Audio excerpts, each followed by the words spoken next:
Gente, muito obrigado pelo convite, pela presença de todos. O curso foi super disputado aí, né? Enfim, a gente viu que teve que faltaram vagas, enfim, quem conseguiu, conseguiu, quem não conseguiu, não conseguiu.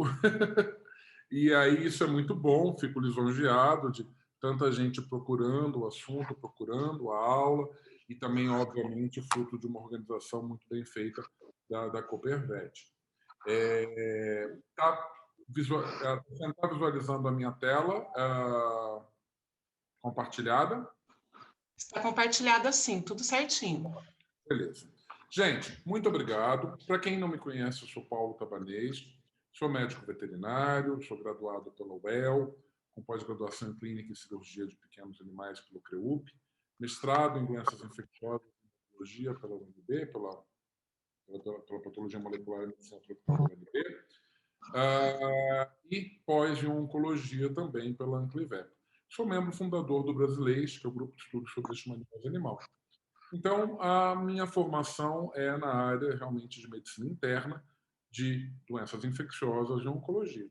E sinomose talvez seja um dos maiores desafios que nós temos hoje no dia a dia do clínico, né? Eu costumo dizer que sinomose e leishmaniose são as duas coisas mais são as doenças infecciosas mais desafiadoras do cão, né? Assim como FIV, FeLV, PIF, são as doenças mais desafiadoras do gato. E isso nos deixa, às vezes, muito frustrado, porque sinomose é uma doença de intensa presença nos grandes centros, em especial na população um pouco mais carente ou que não teve uma orientação adequada, porque é uma doença que muito facilmente a gente previne com o uso de vacinas. É uma doença que muito facilmente se previne com orientação e vacinação. E é muito triste a gente pegar um animal com sinomose, com sequelas neurológicas, uma doença que pode causar uma letalidade que chega a 50% a 90%, dependendo da cepa. Ou seja, ela só perde em termos de letalidade para a raiva, que é uma doença extremamente fatal. E, em especial, se previne muito facilmente com o uso de vacinas, mas a gente tem que tomar cuidado, porque o médico veterinário também peca na hora de fazer o protocolo vacinal da forma adequada, para se prevenir da forma adequada, porque vacinar não significa imunizar. Vacinação é a aplicação do produto. Imunização é a resposta que esse indivíduo tem.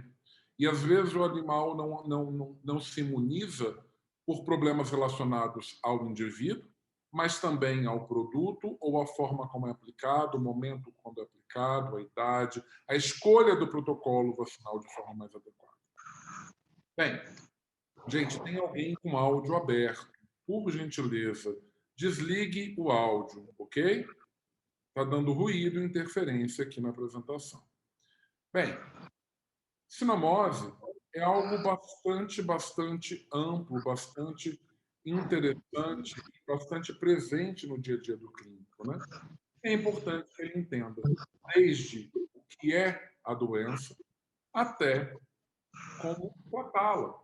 E, por vezes, a terapia é uma terapia bastante frustrante, porque a resposta, por muitas vezes, não é tão legal, não é tão estimulante no dia a dia, né? Mas, sim, a gente tem como fazer, tem como tratar, tem alternativas onde alguns pacientes podem, ou muitos pacientes podem responder. E isso tem que ser interessante. Bem, gente, sinomose é algo que é bastante interessante porque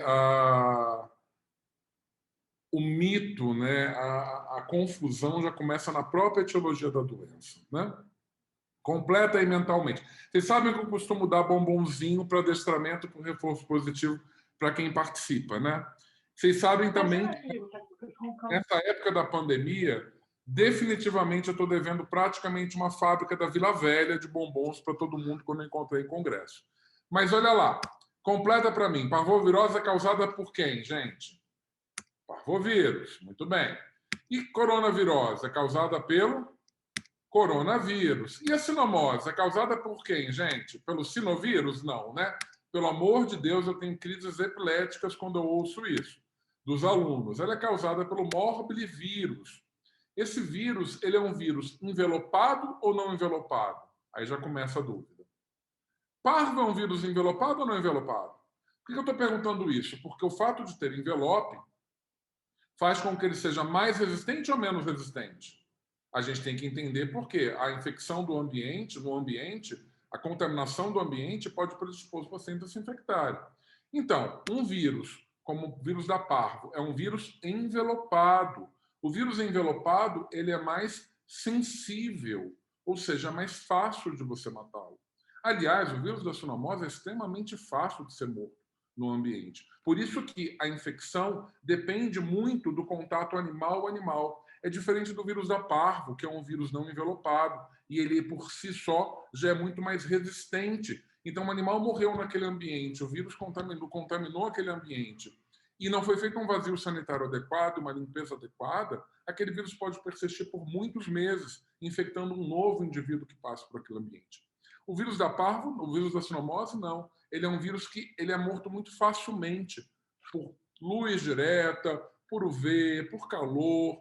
Então, ele não é resistente, é fácil de matá-lo. E ele é um vírus envelopado. O fato dele ser um vírus envelopado faz com que eu tenha algumas proteínas ali que são importantes. Em especial, como vocês estão vendo nessa imagem, a proteína F, a proteína H, a fusion e a hemaglutinina, são proteínas importantes porque elas são responsáveis pela absorção, pela entrada do vírus, e eles usam um receptor chamado SLAM, que é um receptor presente em timócitos, em monócitos, e a gente já começa a pensar que, caramba, ele usa um receptor das células de defesa do organismo. Então, esse vírus não é bobo. Ele entra na célula de defesa, inativa essa célula de defesa e depois ele consegue se espalhar pelo resto do corpo. Que aí ele usa o nectina 4 e consegue entrar em células epiteliais. Por isso que, inclusive, a gente tem lesões em conjuntiva, em mucosas, porque já é o vírus entrando em células epiteliais e causando os efeitos líticos nessas células. Mas, inicialmente, a proteína F e a proteína H também são alvo de vacinas, seja na recombinante, seja porque a vacina viva atenuada, eu tenho o vírus inteiro, e são exatamente esses os epítopos que o organismo reconhece e faz a produção de anticorpos, que, na verdade, é capaz de neutralizar o vírus ou causar a imunidade, pensando no processo vacinal. Então, essas duas proteínas são bastante importantes, apesar de nós termos outras proteínas que estão associadas à formação de sincício, à neurotoxicidade, à imunossupressão, entre outras coisas, né? Então, gente, esse vírus, ele tem, na verdade, não é só um vírus, né? A gente tem um vírus aí envelopado de 150 a 250 nanômetros. É um vírus grande, se você for pensar, por exemplo, num coronavírus que tem aí em torno de 70, 80, agora que a gente está em voga no coronavírus aí falando um monte, né, sobre SARS-CoV-2, ou o vírus da parvo, que é bem menor, tem 16, 18 nanômetros. Então, esse vírus é um vírus relativamente grande, 150 a 250 nanômetros, e não existe só um tipo de vírus, existem várias cepas de vírus. Cepas que são mais neurotrópicas, cepas que são mais que causam mais alteração neurológica, por exemplo, Snyder-Hill, Onderstepoort, 75, 71. Então, elas têm tropismos por tecidos diferentes e podem causar mais ou menos lesão neurológica ou mais ou menos agressividade. Só que o organismo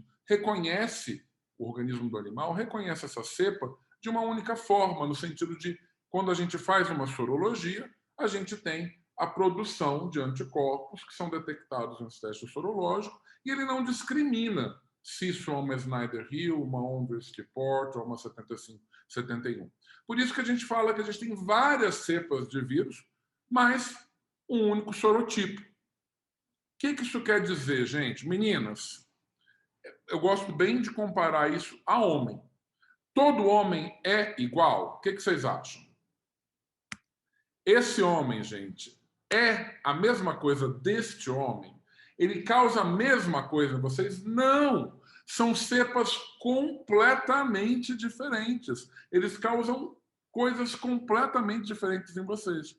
Mas, sorologicamente, é tudo igual. Né? Se fizer um anticorpo anti-homem, vai ser tudo igual. Logo, sorologicamente é igual, mas a cepa definitivamente é diferente. E a gente tem vários tipos antigenicamente similares ao vírus da sinomose, inclusive o sarampo é um vírus muito parecido com o vírus da sinomose, como também peste bovina, pestes de pequenos ruminantes, sinomose de foca, cetáceos, equinos. Isso nos leva a pensar que, será que esse vírus, esse morbilivírus, infecta somente cães? O que vocês acham? Hein? Olha lá, que espécies podem ser afetadas pelo vírus da sinomose? Muito mais do que o cão, muito mais do que a gente imagina que pode ser somente o cão. Gente, focas sibirica, gente, olha esses nomes científicos, sibirica, caspica, são nomes bastante delicados, mas é latim, né, gente? Eu não posso fazer nada. Então, focas podem se infectar, sim, e aqui alguns trabalhos mostrando que muitas morreram, inclusive, por conta de surtos de sinomose. Bem como porco do mato, cetáceos, procionídeos, coati, que é um representante na nossa fauna, jupará, felinos. Felinos se infectam, em especial grandes felinos. Esse trabalho mostrou, no Parque de Serengeti, na Tanzânia, que 1.000 animais morreram, entre leões e guepardos, provavelmente porque cães infectaram hienas e hienas infectaram esses grandes felinos. Mas se grandes felinos se infectam, será que o gato se infecta, gente? O que vocês acham, hein? Já pensou gatos com sinomose? Meu Deus do céu. Deus, ele é magnânimo na sua sabedoria, gente. O que seriam gatos com sinomose? Praticamente isso, né?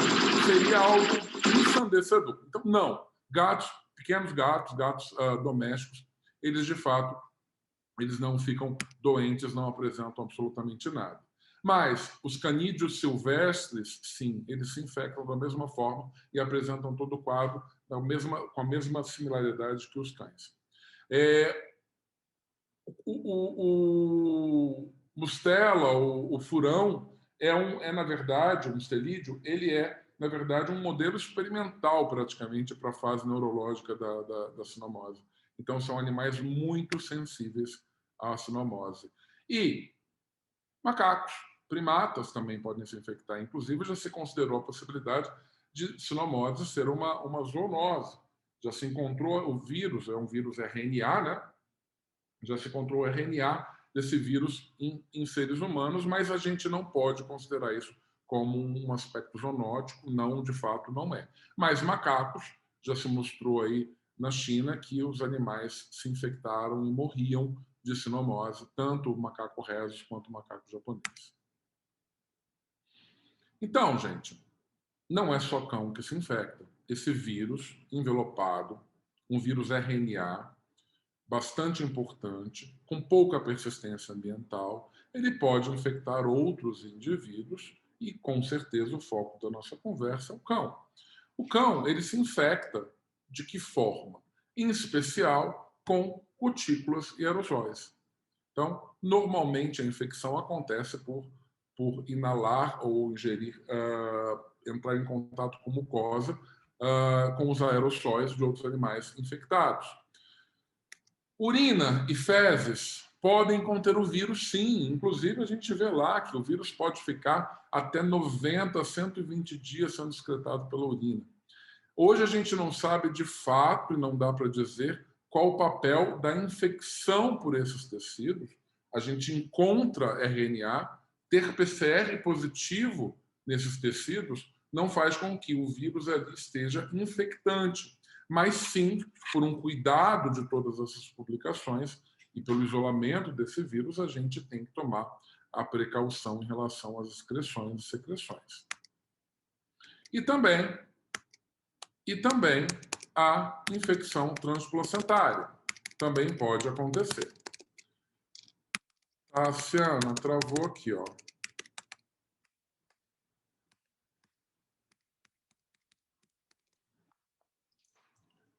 ver se eu consigo fazer funcionar.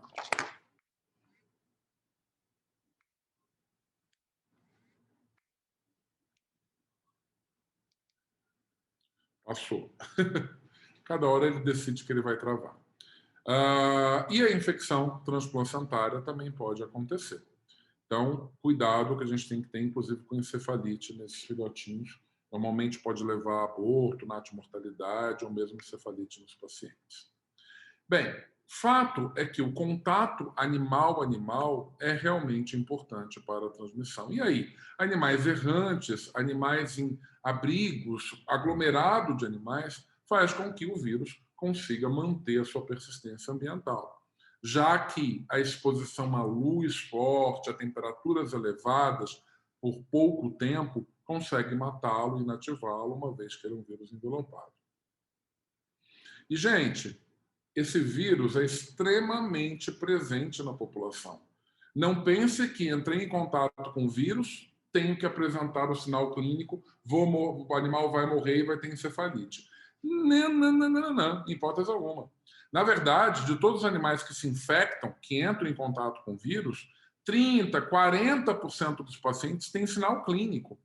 60%, 70% dos pacientes não têm nenhum tipo de sinal clínico. Olha esse trabalho aqui de Santa Maria, que interessante. Ele mostra exatamente a presença do vírus via PCR em animais assintomáticos e nunca vacinados. 55% dos pacientes tinham a presença do vírus. No trabalho de baixo, vocês veem soroconversão. Olha a quantidade de pacientes que tinham soro convertido e não tinham sido vacinados. Ou seja, pacientes vacinados têm sorologia reagente. E aí eu não consigo discriminar um animal vacinado de um animal infectado.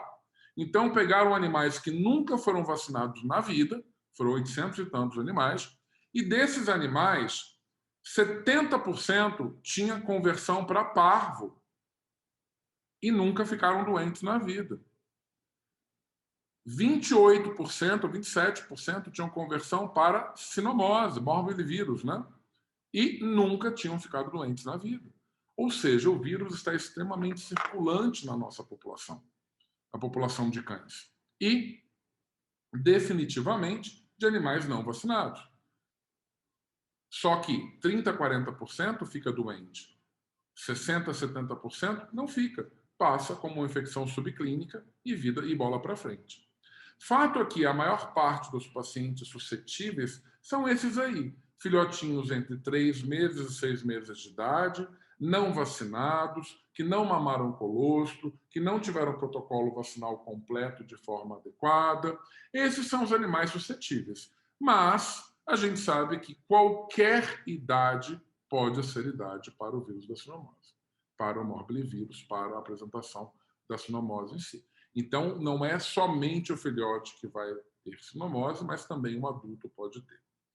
Normalmente, raças dólico-cefálicas têm mais que braquicefálicas, e isso são levantamentos retrospectivos que a gente não tem uma explicação científica plausível para isso, mas a literatura mostra que sim, dólicos têm mais que braquicefálicos. A infecção e a transmissão ela vai acontecer por aerossóis. Eu montei esse slide, eu passei horas fazendo isso, porque eu peguei vírus por vírus e coloquei um por um nessa animação. Então, olha o que vai acontecer. Ele vai espirrar, olha que eu vou passar um por um. Isso, entendeu? São horas fazendo animação. Então, no dia 0, esse vírus entra em contato com o indivíduo suscetível via oronasal. E ali a gente tem um tecido linfóide associado à mucosa. A gente tem monócitos, linfócitos, a gente tem um monte de células da resposta imunitária que vão pegar essas partículas e vão levar para os órgãos linfóides secundários. Malte, gout, linfonodo, baço, medula. Esse vírus, como eu falei para vocês, é muito esperto. Ele tem um receptor que ele entra nas células da resposta imunitária, monócitos, macrófagos, timócitos, porque ele entra, mata essas células, inativa essas células, bagunça a resposta imunitária, ele faz imunossupressão, E aí, depois que o organismo não tem como reagir direito, ele sai de lá e vai infectar outras células pelo corpo inteiro, em especial células de tecido epitelial. Então, nesse primeiro momento, no dia zero, ele vai lá, infecta essas células e aí, rapidamente, se dissipa para os tecidos linfóides secundários. Gente, nesse primeiro momento de infecção, são aqueles 2, 3 dias em que o animal tem aquela febre discreta, aquela apatia, aquele proprietário que colocou a comida de manhã para o cachorro e aí o cachorro não quis comer, ele achou ele meio apático, prostrado, saiu para o trabalho e disse, olha, quando eu voltar, se ele não estiver legal, eu vou levar ele no veterinário. Mas aí chega à noite, ele tinha feito um dia de febre, foi a primeira viremia, ficou legal, comeu alguma coisa, ele, foi só besteira. E aí ele não faz nada. Se a gente fizer um hemograma nesse primeiro momento, a gente vai ver uma linfopenia discreta, uma leucopenia, ou talvez até um número de leucócitos normais, mas com uma redução de linfócitos, porque a gente tem o primeiro pico de viremia. E aí esse vírus vai se dissipa para os outros órgãos linfóides, mais ou menos na primeira semana de infecção. E aí, nesse momento é que define a evolução e a sorte desse cão.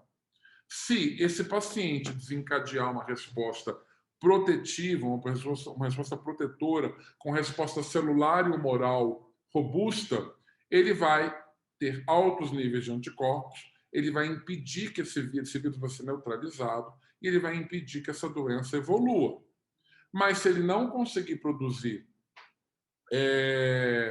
uma quantidade adequada de anticorpos, esse vírus vai se disseminar para vários outros tecidos.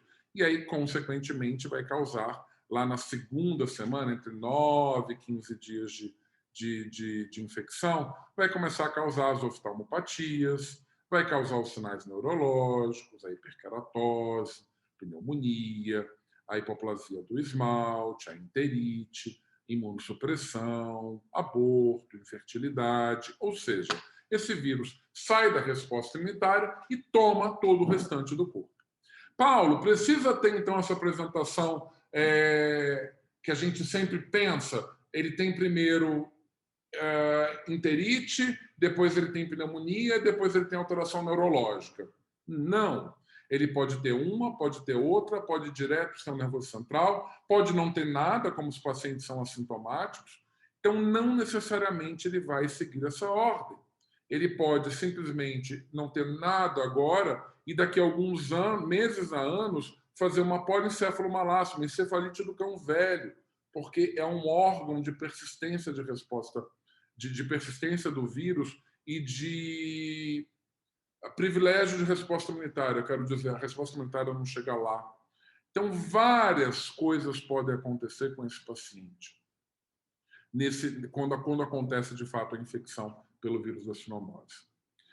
Então, o que pode acontecer? Se tem pouco anticorpo ou baixo anticorpo ou que não produz rapidamente, esse animal pode ficar doente, ter uma doença, de fato, com apresentação multissistêmica, e pode morrer. A mortalidade perfaz em torno de 50%, 90% dos pacientes. E é uma mortalidade muito alta. Mas ele pode também, mesmo doente, se recuperar. Ele pode ter só a apresentação sistêmica da doença, sem o comprometimento neurológico, e ele pode ter só neurológico, e ele pode ter as duas ao mesmo tempo, ou em tempos diferentes. Ou ele pode ter apresentação sistêmica, achar que está tudo bem e lá na frente apresentar encefalite de cães velhos, por exemplo.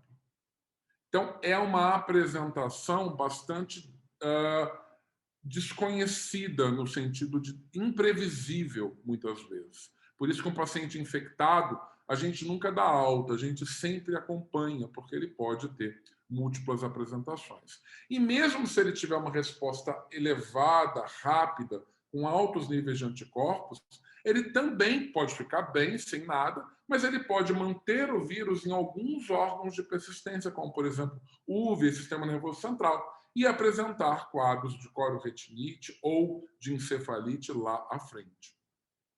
Por isso, o cuidado que a gente tem que ter com esse paciente. O diagnóstico da sinomose é um diagnóstico que, como toda doença infecciosa, é pautado na anamnese do paciente, jovem, sem vacina, que não teve colostro, exposto, sem proteção, que tem sinais clínicos, que são bem variados, e que a gente respalda e subsidia esse diagnóstico com o auxílio dos exames laboratoriais.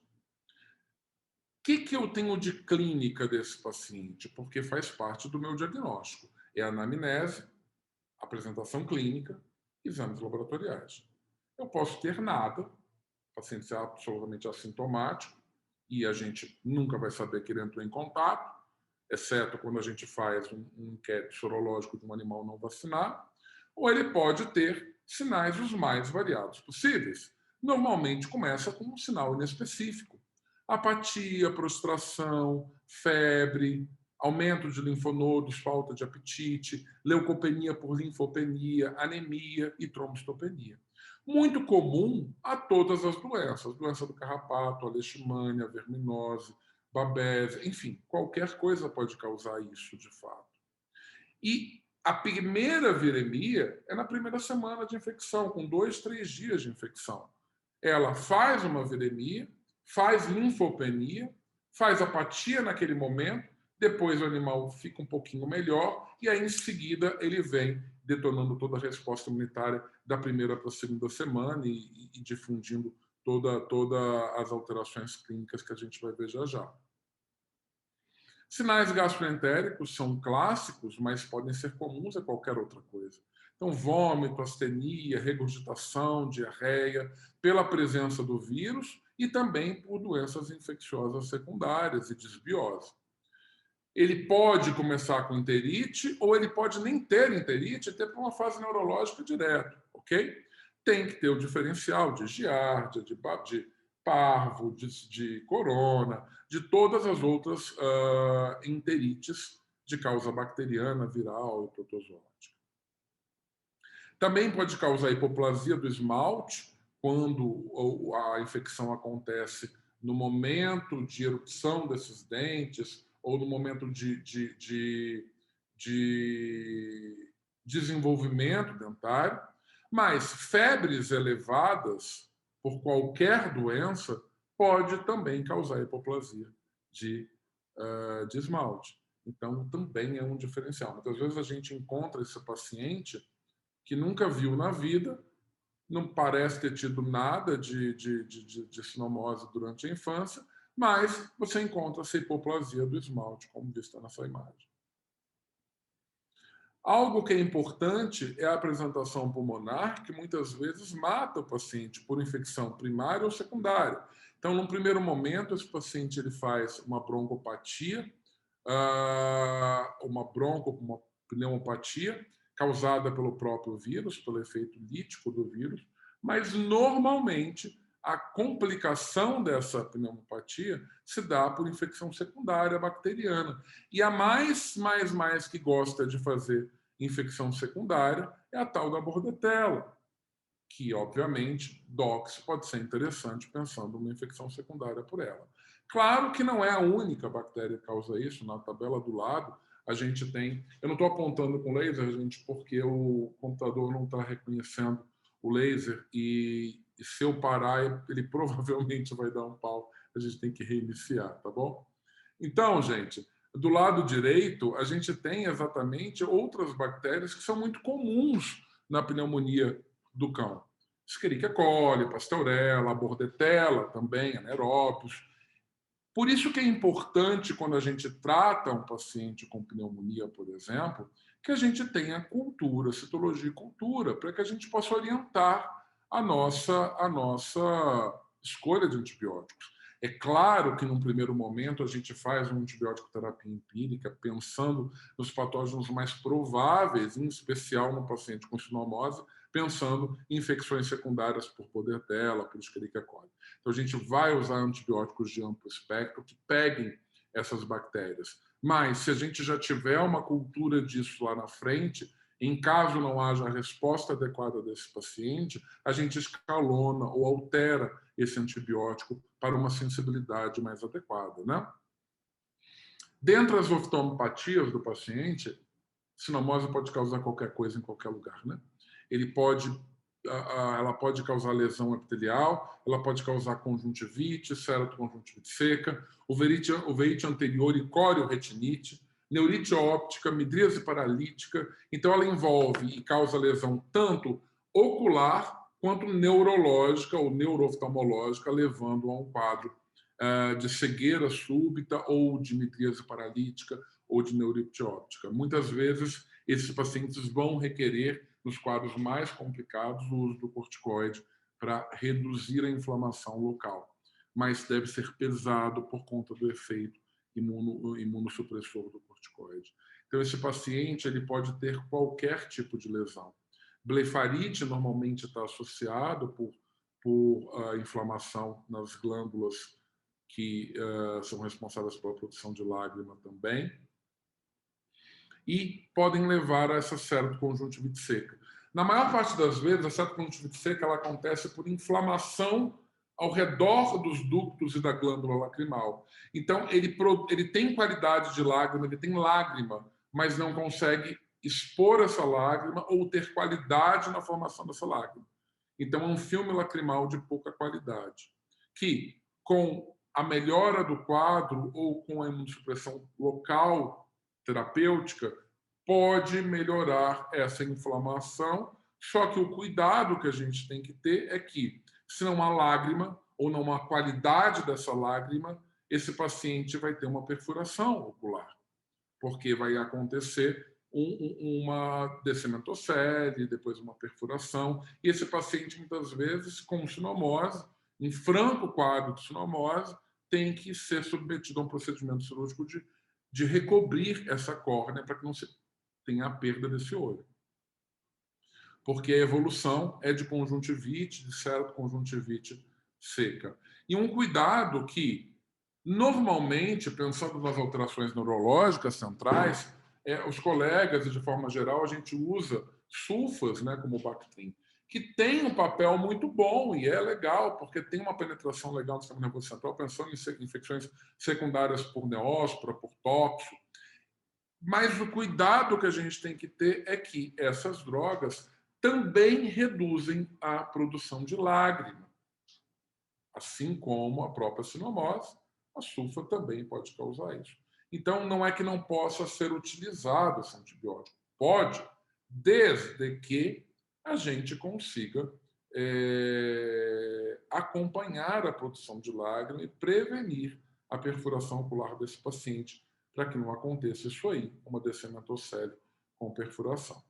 Bem como a uveíte anterior e a corioretinite. Percebam do lado esquerdo, e muitas vezes isso é um achado de um paciente que vai ser submetido a uma fundoscopia e que a gente não está nem pensando em sinomose. Ele passa pelo oftalmo, vai fazer uma avaliação oftalmológica por qualquer outro motivo, nem sabe que esse animal teve sinomose, e você encontra essa lesão à esquerda, todos esses pontinhos brancos no fundo de olho, que são lesões de corioretinites antigas, ou seja, são lesões granulomatórias, lesões de achado, né, de medalhão, que a gente chama, diferente da direita, que você percebe uma inflamação mais atual. Você percebe um disco óptico e toda uma inflamação ao redor dos vasos, que isso denota uma corioretinite de fase mais aguda, de um processo evolutivo mais atual.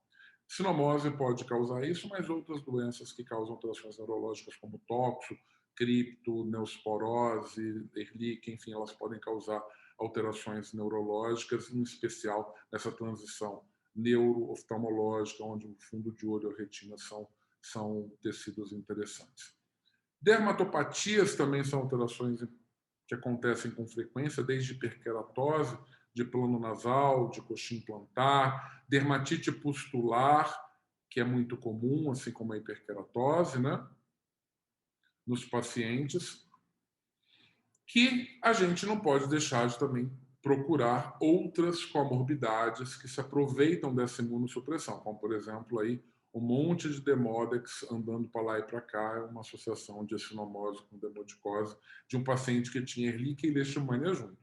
Então, não pensem que as doenças vêm somente, única e exclusivamente, sem, como se fosse capítulo de livro, né? Vem a doença E ela vem com comorbidade, com qual infecção, e aí se a gente não descobre todas as coisas que esse paciente tem, a gente se frustra ao perceber que a terapia instituída para a única doença que foi pesquisada, às vezes não tem o efeito que deveria ter, porque, na verdade, não se pesquisou todas as outras que mimetizam, que confundem ou que se associam à primeira doença pesquisada. Sinomose também pode causar alteração reprodutiva, então pode causar infertilidade, natimortalidade, encefalite nos filhotes dessa cadela que esteja prenha. Esse é um dos motivos pelo qual, inclusive, encefalite nos filhotes, que a gente não deve vacinar uma fêmea que esteja prenha. As nossas vacinas hoje no Brasil, de forma geral, são vacinas vivas atenuadas. Então, o vírus ele está enfraquecido, ele entra, infecta a célula sem causar doença. E por esse motivo, na fêmea que está prenha, a gente não deve fazer a vacina da sinomose para evitar a encefalite do filhote. Pensando em sinomose. Pensando em parvo, não se faz por conta da miocardite que pode causar. Por isso que a gente só faz vacinas vivas atenuadas nos filhotes a partir de 6 semanas de vida. Antes de 30 dias, nunca, jamais. Ou seja, 6 semanas para frente. Os protocolos começam dessa forma, ok? Tudo que a gente viu são as apresentações sistêmicas da doença. Mas e as alterações neurológicas, né? Como é que o vírus chega lá, gente? Então, o vírus ele vai atravessar, tem uma teoria que mostra ele atravessando pela placa cribiforme, como é algo já conhecido no furão, e pela infecção nasal, atravessa a placa cribiforme e chega no lobo piriforme, chegando ao bulbo olfatório, chegando lá no sistema nervoso central, levando à encefalite direta. Ou então, ele passaria pela barreira hematocefálica. Todo mundo lembra do que é a barreira hematocefálica, gente? Então, a gente tem a dura mater, o osso lá em cima, dura mater, aracnoide, o espaço subaracnoide e a pia mater. Ali a gente tem as junções, tá? As junctions, que são bem juntinhas, fazendo a barreira hematocefálica para que nem tudo chegue no sistema nervoso central. A gente tenta privar o sistema nervoso central de muitas coisas, para não causar toxicidade, mas também para não causar lesão. Inclusive, a resposta imunitária também não chega lá com tanta facilidade. Só que quando acontece a sinomose, eu tenho uma quebra da barreira hematocefálica. Então, tudo que não deveria chegar lá, chega. Chega o vírus, chega a resposta imunitária, chega também antibiótico, por exemplo, que não chegaria normalmente. Quando acontece essa quebra para todos os lados, né? E aí o vírus vai chegar por conta do quarto ventrículo. Então ele vai passar pelo quarto ventrículo e aí ele vai ser, à esquerda, está melhor representado, ele vai ser carreado por células ou ele vai passar por contiguidade. O fato é que ele vai passar por essa linha de células subependimais, atravessar para os astrócitos e depois vai chegar no oligodendrócito. O oligodendrócito é esse neurônio que tem aqui cheio de bainhazinha de mielina. E vocês estão vendo que aqui para o final, essa bainha está toda degradada. Por quê? Porque o vírus da sinomose, na sua fase aguda, causa desmielinização. Mas a fase crônica também causa. Olha no desenho de cá. No lado mais direito, essa bainha de mielina toda desfeita. Então, desmielinização é um sinal comum do vírus da sinomose, que pode acontecer tanto na encefalite na fase aguda, tanto na encefalite na fase crônica. Mas as etiopatogenias disso são diferentes. Na fase aguda é um problema, na fase crônica é outro problema. Então, na fase aguda, é a presença do vírus. O vírus chegou lá, olha à esquerda. O vírus chegou lá, passou o astrócito, chegou no oligodendrócito, fez uma disfunção desse oligodendrócito que produz a mielina e, consequentemente, ele foi desmielinizando. Por isso que os pacientes com sinomose têm mioclonia, mas não é todo paciente com sinomose que vai ter. Então, cuidado. Não ter mioclonia não significa que é sinomose. Ter mioclonia podem ser outras doenças degenerativas. Então, a mioclonia é o impulso, ele vai passar de uma mielina para outra porque é fácil e rápido o trânsito no sistema nervoso central utilizando a mielina. Mas mielina também tem no periférico e é produzido pelas células de Schwann. O que acontece é que o impulso ele vai suave quando tem mielina. Mas quando ele está vindo aqui e não tem mielina, é como se você passasse um quebra-mola sem frear. Você dá um pulo. E isso significa a mioclonia, que é um movimento tônico-clônico. É um movimento que não há controle. É um movimento contínuo e, de fato, contínuo, que significa esse pulo do impulso nervoso de uma forma que não é muito bem controlada, porque está acontecendo desmielinização. E na sinomose, a desmielinização acontece tanto central quanto periférica. Na fase aguda, que é a esquerda, a presença do vírus leva à desmielinização. Na fase crônica, que é o lado de cá, não é mais o vírus. Na fase crônica, a barreira foi rompida, o vírus já tinha detonado o que tinha que detonar, a resposta imunitária chegou, e aí a resposta inflamatória causada pela resposta imunitária é que leva a uma explosão respiratória ali dentro, a produção de peróxido de hidrogênio, óxido nítrico, e isso, essa inflamação causada pela resposta imunitária, leva à desmielinização. Leva à morte do vírus, mas também leva à desmielinização. Então, olha que interessante, por que eu estou falando isso, né? Na fase aguda, aqui do lado esquerdo, se eu fizer o líquor desse paciente, o que eu vou ver nele? Eu não tenho inflamação, praticamente. Então, eu não vou ter um líquor com quase nenhuma alteração. Pouco aumento de proteína, quase nenhuma célula, importante. Minha resposta imunitária não chegou lá. Mas eu tenho mais facilidade de achar partículas virais, seja no teste rápido, que procura antígeno do vírus, seja via PCR, que está procurando fragmentos de RNA desse vírus. Então, nessa fase aguda, eu consigo um líquor sem grandes alterações, contudo, a presença do vírus é mais fácil de detectar. Na fase crônica, o que vai acontecer? A desmielinização está acontecendo, aqui do lado direito, pela resposta imunitária. Então, está todo mundo ali sendo destruído. Só que o vírus já está escondidinho. Então, a quantidade de partícula viral ali é baixa. A sensibilidade do teste fica ruim, apesar da especificidade ser alta. Nesse líquor, aqui eu já tenho sinais de inflamação. Eu tenho sinais de uma encefalite, onde eu vou ter aumento de proteína e vou ter pleocitose. Pleocitose, normalmente, linfocítica monocítica, ou seja, as células que eu vejo nesse líquor são linfócitos e monócitos. E eu também tenho um aumento de proteína. Então, já tem um quadro de uma encefalite, realmente algo mais inflamatório, mas a quantidade de vírus está menor. Então, a sensibilidade desses testes pode diminuir um pouco. É importante saber isso também, não só para a gente diagnosticar ou definir a fase desse paciente, porque muitas vezes ele chega para você com alteração neurológica e com mioclonia, e você não sabe muito bem a evolução desse paciente, se isso é agudo ou se é crônico. Mas é importante saber disso porque a intervenção terapêutica também vai ter reflexo na nossa escolha. Imagine se eu entrar com corticoide de forma imunossupressora na fase aguda. Eu tenho vírus, ele vai se replicar. Eu posso aumentar a lesão desse paciente. Imagine que eu entre com um imunoestimulante, por exemplo, na encefalite da fase crônica. Eu tenho a resposta imunitária já completamente exacerbada. Talvez eu piore a desmielinização. Então, conhecer as fases desse paciente pode ser importante para a gente tomar uma decisão. E pensem que sinais clínicos não necessariamente estão relacionados à mioclonia. Esse trabalho feito pelo Amoudi divide em 4 grupos de pacientes com sinomose e olha à esquerda a quantidade de alterações clínicas que esses pacientes podem ter.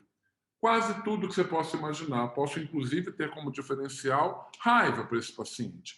Mas percebam que mioclonia está presente, quando muito, em 50% dos pacientes em qualquer um desses grupos. Ou seja, a metade pode ter sinomose e não ter sequer mioclonia, que é aquele sinal que salta aos olhos e parece ser patognomônico, que não é patognomônico para a sinomose. Então, a gente pode ter outras doenças que levariam a isso também. Quando o paciente chega desse jeito, gente, classicamente você vai bater o olho e vai falar: meu Deus, Eu acho que é sinomose. Paciente jovem, não vacinado, com mioclonia, com ataxia, com crises epiléticas localizadas e generalizadas. Mas nem sempre ele vem assim. Às vezes ele vem como esse paciente aqui, ó. Esse paciente adulto, vacinado, com vacinas éticas, em veterinário, que simplesmente começa a ter alteração de locomoção, andando com ampla base, esse paciente com ataxia, com dismetria, me remetendo a pensar num quadro mais cerebelar, sem crises epiléticas. A única coisa que ele apresentava era alteração na locomoção e orientação. Esse paciente, dificilmente você vai conseguir testes que fechem o diagnóstico, exceto se você for para o líquor. Ou então, um paciente como essa à esquerda, essa marronzinha, percebam que ela tem um tremor de intenção. Quando ela levanta a cabeça, ela começa a ter tremor nessa cabeça, tá vendo? Ou à direita, percebam na região da escápula um tremor contínuo, uma mioclonia bem localizada, bem contínuo esse tremor, logo ali abaixo da coleira. E aí, esses pacientes têm sinomose? O anterior tinha. E esses dois? Não consegui fechar a sinomose nesses pacientes. O da esquerda, aliás, ambos tinham leishmaniose. E foi o único patógeno que eu achei nesses pacientes. E após a terapia, esses pacientes recobraram as funções nervosas deles, assim, não tinham mais alteração clínica importante. Posso dizer que era leishmania a causa disso? Não posso. Eu não posso dizer causa e efeito dessa forma, mas eu posso dizer que a gente não encontrou mais absolutamente nada nesses pacientes além de sinomose. Bem como esse outro paciente com tetraplegia, espasticidade dos membros pélvicos e flacidez, um pouco de flacidez, não tanto nos pélvicos, espasticidade dos torácicos, obstótomo, hipersensibilidade, hiperestesia, e a única coisa que a gente encontrou nesse paciente foi erliquiose. Mas o Bonner, por exemplo, chegou com as mesmas alterações neurológicas, começou com ataxia nos membros, principalmente nos membros pélvicos, paraplegia, evoluindo para a paralisia dos membros pélvicos, um animal totalmente vacinado, bem conduzido por médico veterinário. E esse paciente não tinha alteração nenhuma sistêmica e não tinha apresentado outras alterações sistêmicas que não alterações neurológicas. E aí, esse paciente foi fechado com sinomose. Então, sinais clínicos parecidos de doenças diferentes. Sinais clínicos que remetem a se pensar para sinomose e, na verdade, sinomose não foi fechado Ehrlichia ou Leishmania. Ou, então, sinais que eram parecidos com sinomose, sem alteração sistêmica e que foi fechado com sinomose. O que eu quero dizer para vocês é que diagnóstico diferencial é extremamente importante quando a gente pensa em sinomose e não pense que sinomose é sinônimo de mioclonia, porque nenhum desses, a princípio, apresentava. Como é que eu vou fechar esse diagnóstico? Eu vou juntar toda a minha clínica, anamnese, apresentação clínica e, claro, vou me subsidiar nos exames laboratoriais. Eu posso pesquisar o vírus da sinomose ou a sinomose de forma direta e indireta. Indireta é a resposta do organismo à presença do vírus produzindo anticorpo. Então, testes sorológicos que procurem anticorpos, testes rápidos, por exemplo. Ou a presença do próprio antígeno, do próprio vírus ou de um pedaço do vírus, que é a forma direta de pesquisa. O detalhe é que a fase da doença implica, e o tecido também, diretamente na resposta do seu teste. Ou seja, a sensibilidade e a especificidade do teste depende do tecido que você procura e da fase que você procura. Por exemplo, paciente na fase aguda, acabou de chegar contrações neurológicas e pneumonia, eu encontro no hemograma um corpúsculo de Lenz. Fechei o diagnóstico, eu estou achando o corpúsculo de Lenz ali. o aglomerado dentro dos leucócitos. É a mesma sensibilidade achar esse corpúsculo de Lenz num paciente que já está há 60 dias doente? Não. Você não vai encontrar corpúsculo de Lenz, ou a chance de você encontrar é muitíssimo pequena num paciente depois de 2 a 3 semanas de infecção. Então, a especificidade do teste é 100%. Achei, eu fechei. Está lá, é corpúsculo de Lenz, é uma inclusão. Não achei, não quer dizer que não tem, porque a sensibilidade reduz de acordo com a fase e com o tecido que se procura. A mesma coisa, conjuntiva. Vou procurar antígeno, teste rápido, que procura antígeno do vírus da sinomose, da conjuntiva ocular de um paciente que está com blefarite na sua fase aguda. A sensibilidade é altíssima, ou seja, a chance de eu encontrar naquele tecido é alta. A especificidade sempre vai ser alta, porque se fechar, fechou. É o antígeno. Ele não tem reação cruzada com outros patógenos. Então, não vai ter falso positivo para esse antígeno. Então, ele é 100% específico. Mas ele não vai ser 100% sensível, depende da fase do tecido. Se você pegar aquele paciente que eu mostrei com alteração de locomoção, aquele paciente que não tem alteração nenhuma epitelial e fizer o teste rápido de antígeno ali, vai dar negativo. O problema é o teste? Não, a interpretação que se dá a ele, a fase que você está pedindo, que é ruim. Ali, naquele paciente, o melhor tecido vai ser líquor e urina, que é onde eu tenho mais chance de encontrar resto de RNA, um pedaço de RNA ou antígeno naquele material. Quando eu penso em teste indireto, gente, eu estou procurando anticorpo. Então, eu entrei em contato, demora em torno de uma, 2 semanas para produzir anticorpo, até um pouco menos que isso, inclusive, e aí o teste vai detectar anticorpos para isso. Agora, qual é o problema?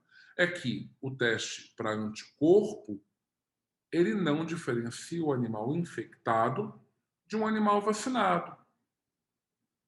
Então, o animal acabou de chegar da ONG, da rua, ou já foi vacinado e tem sinais clínicos compatíveis com sinomose.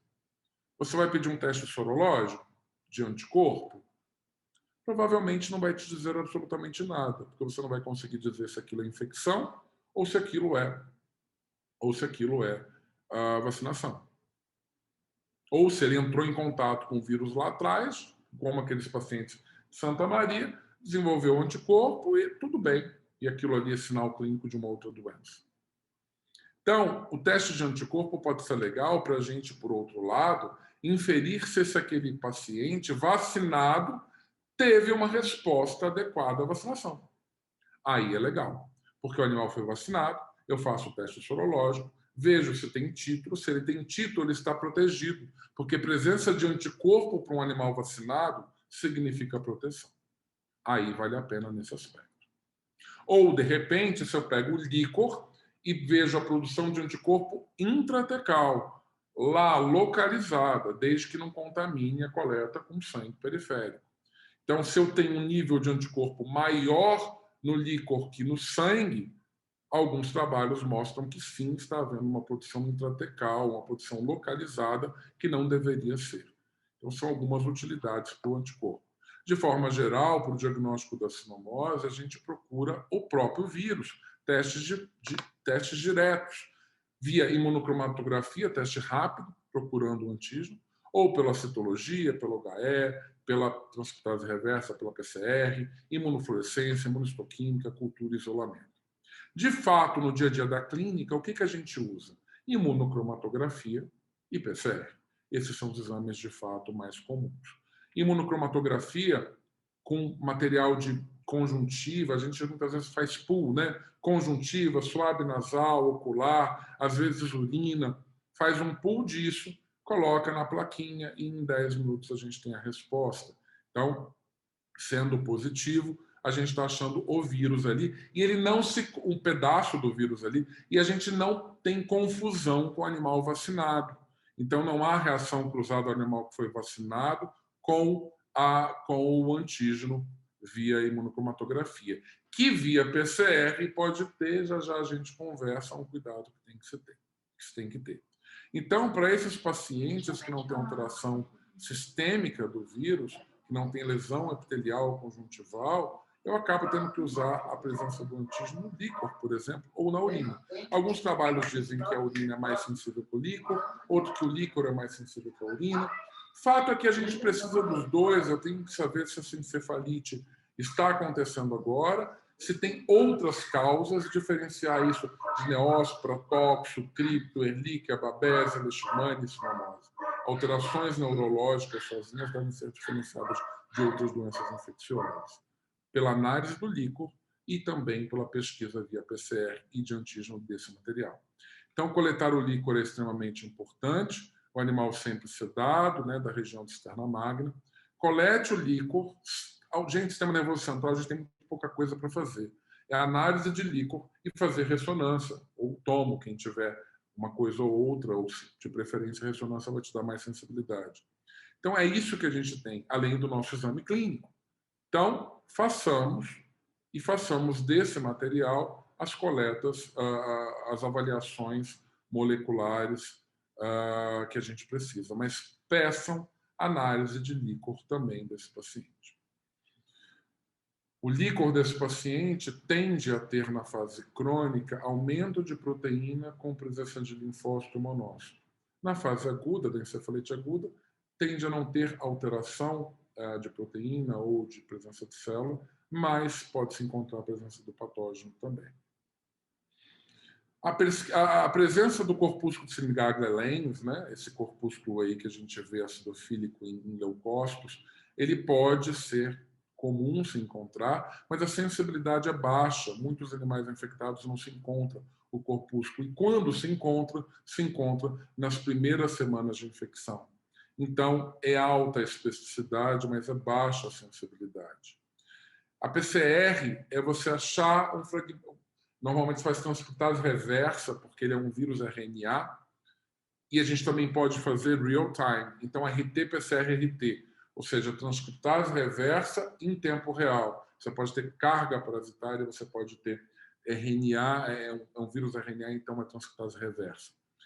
De preferência, os tecidos utilizados acabam sendo o próprio sistema nervoso central, na verdade, o líquor. Urina é uma outra alternativa. Agora, quando a gente faz de sangue, tem que tomar cuidado no animal vacinado. Pelo menos 6 semanas pós-vacinação, a gente pode ter positividade, porque é um vírus vivo atenuado da vacina. Então, vai ser amplificado o RNA desse vírus ali. Então, um cuidado que a gente tem que ter nesses tecidos, tá bom? Mas acaba aumentando a sensibilidade da pesquisa comparativamente a um teste rápido ou a pesquisa de um Syngagra-Lens. Imunofluorescência não é uma realidade no Brasil, então a gente consegue ver a presença do vírus fluorescente nos tecidos, mas não é algo do dia a dia que a gente faz. E a imunohistoquímica, sim, mas normalmente em necrópsia, ou seja, pós-mortem. Essa é uma imunohistoquímica do tecido nervoso central, onde você vê a presença acastanhada da marcação do vírus no tecido.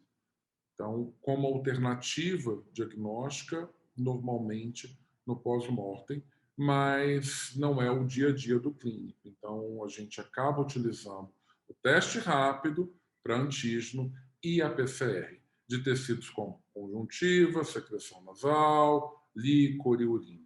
Lembrando que na fase neurológica, o líquor e a urina acabam tendo uma sensibilidade melhor do que os outros tecidos. Bem, e aí, como é que a gente vai tratar esse paciente, né? O tratamento da sinomose é assim, é cada problema a seu tempo, né? Eu costumo dizer que eu chamo no tratamento SSVS. O que é isso? Sai seu vírus safado? Não, né? Você trata os sinais clínicos, trata o paciente de forma sistêmica, pode-se utilizar viricidas e tem um tratamento de suporte, porque a gente tem que evitar que esse animal morra de alterações secundárias, de doenças oportunistas. Lembra, o vírus da sinomose, ele causa imunossupressão. Ele vai desregular a resposta imunitária toda desse paciente. E é isso que a gente tem que fazer. evitar que ele morra de uma pneumonia secundária, de uma gastropatia, de um desequilíbrio hidroeletrolítico, evitar que ele perca esse olho e faça uma endoftalmite, evitar doenças secundárias oportunistas como Ehrlichia, Babesia, Leishmania, Neospora, Toxoplasma, descobri-las, inclusive, e tratá-las. Óbvio, tratar também as alterações neurológicas que esse paciente pode apresentar, que podem ser irreversíveis e podem ser para o resto da vida. Então, gente, o que a gente tem que tratar? Trata cada sistema, cada situação ao seu momento que ele apresentar. Então, tratar as alterações gastroentéricas, as oftalmopatias, pneumopatias, as alterações neurológicas, intervir a resposta imunitária e tratá-la de forma a modular a resposta imunitária desse paciente, eventualmente utilizar, sim, ou quase sempre, os antivirais, e outras alternativas terapêuticas que a gente vai conversar já já. Então, se o paciente tem gastroenterite, gente, eu não posso deixar ele vomitar, eu não posso deixar ele ter diarreia, eu não posso deixar ele desidratar. São as alterações hidroeletrolíticas que devem ser corrigidas. A gente vai usar antieméticos de forma geral. Então, lembrando que a ranitidina ela tem um efeito rápido, mas não é tão potente comparado com o omeprazol. O omeprazol pode causar acloridremia. E isso pode mudar a absorção de outras drogas. Que a ranitidina, a gente já viu que o cão e o gato, especialmente o cão, não responde tão bem mudando assim de forma importante o pH. Que hoje a gente tem antieméticos mais potentes e seletivos, como, por exemplo, o ondansetrona e o maroptan, que não são antagônicos, pelo contrário, em situações eles podem ser utilizados juntos, e em que agem receptores diferentes, e que algo muito importante é diferenciar o que é vômito do que é náusea, e que nem todo antiemético trata a náusea. A náusea é o pródromo do vômito, ou seja, muitas náuseas não evoluem para o vômito. E o animal está enjoado, com a língua passando nos lábios, incomodado, escoiciando, andando em círculos, com cialorreia, mas não progride para o vômito, que é o sinal clínico que nos chama atenção. Mas que tanto a náusea quanto o vômito causam desequilíbrio importante no paciente. Logo, alguns trabalhos mostram o efeito antináusea da ondansetrona mais potente comparado com o metoclopramida e mesmo o maroptan e o placebo. Então, metoclopramida é muito pouco utilizado hoje na veterinária, não faz muito sentido pela falta dos receptores de forma distribuída de forma adequada gastrointestinalmente nos cães e nos gatos. E que a gente tem hoje, de fato, um inibidor, um antagonista de serotonina 5-HT3, como a ondansetrona, e a substância P, NK, no caso, o maroptan, de ação central e periférica. Então, acho que hoje a gente tem produtos muito mais seletivos e muito mais indicados para o controle da náusea e do vômito, a princípio que não tenha que se utilizar medicações como Dramin, clorpromazina, metoclopramida, não faz muito mais sentido hoje de forma geral. Tratar, obviamente, as infecções secundárias que esse paciente pode ter, a desbiose e a ruptura da barreira intestinal, levando até mesmo a endotoxemia dos pacientes que têm gastroenterite, mais comum na parvo, mas que também pode acontecer na cinomose. Então, de forma geral, tem uma tabelinha aí mostrando para vocês os receptores, onde age e as doses das medicações antieméticas, mas sem dúvida as duas últimas, que é o maroptan e o ondansetrona, são os mais indicados para o controle da náusea e do vômito no cão, porque eles agem de forma central e periférica, são mais seletivos e podem ser utilizados tanto em conjunto quanto separado. Então, é preciso controlar o vômito, é preciso controlar a náusea, é preciso controlar a enterite. Se esse paciente está hipoglicêmico, hipocalêmico, corrijam esse desequilíbrio eletrolítico que ele tem. E ele vai ter, então, dose. Essa história de internação, o animal está vomitando com diarreia, tem que fazer soro glicosado, já caiu por terra. A gente sabe que a hiperglicemia nos pacientes internados tem maior chance de mortalidade, está mais associada à mortalidade dos pacientes. Então, suplemente, sim, glicose, em especial por alimentação, se o paciente está hipoglicêmico, bem como o potássio, se ele está hipocalêmico. Mas ele também pode ter hipercalemia, então cuidado, dose para que seja suplementado de forma adequada.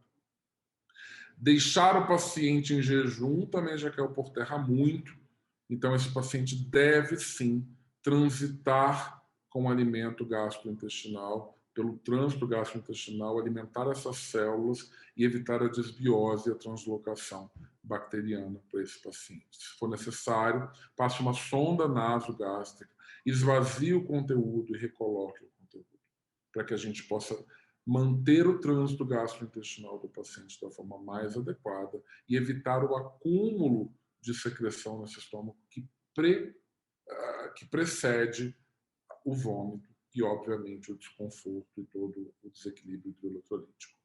Passe sonda, sim, no paciente para alimentar, para fazer esvaziamento gástrico. Não deixem de passar uma esofagostomia nesse paciente quando necessário. Então, passe a esofagostomia, porque a gente demora demais para começar. A gente acha que fazer uma esofagostomia é sinal de que o paciente está péssimo. Na verdade, não. A gente não tem que deixar ele ficar péssimo para isso. Então, coloque um tubo, sim, para que ele possa ser alimentado, para que ele possa ter uma alta mais rápida, para que ele possa ter um manejo mais adequado. E alimente esse paciente. As pneumopatias, de preferência, se faça cultura. Doxiciclina é um antibiótico interessante pensando em bordetela como infecção secundária, e ela é comum no paciente com sinomose. Mas lembre, Escherichia coli, Staphylococcus, Strepto, são infecções, Pasteurella são infecções secundárias.